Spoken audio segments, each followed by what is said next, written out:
40,000 kilometre per hour वेग, 2800 degree Celsius तापमान आणि काही मिनिटांसाठी पूर्ण ब्लॅकआउट. आर्टेमिस 2 मिशनचा सर्वात धोकादायक आणि तांत्रिकदृष्ट्या गुंतागुंतीचा टप्पा म्हणजे 4 अंतराळवीरांसह ओरायन स्पेसक्राफ्ट पृथ्वीच्या कक्षेत परत येण्याचा टप्पा.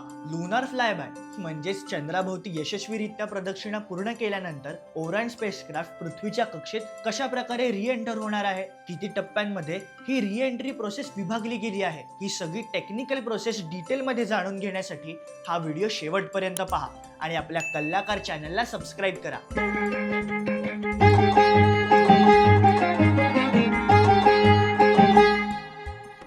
पृथ्वीच्या जवळ आल्यावर ओरायन स्पेसक्राफ्ट 2 मुख्य भागात विभागले जाईल.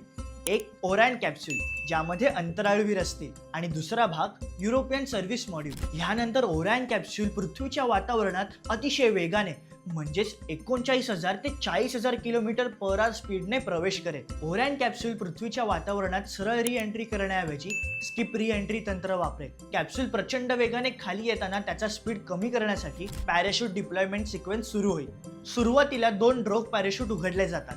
त्यानंतर साधारण 1 मिनिट 20 सेकंदानंतर 3 मोठे मेन पॅराशूट उघडले जातील.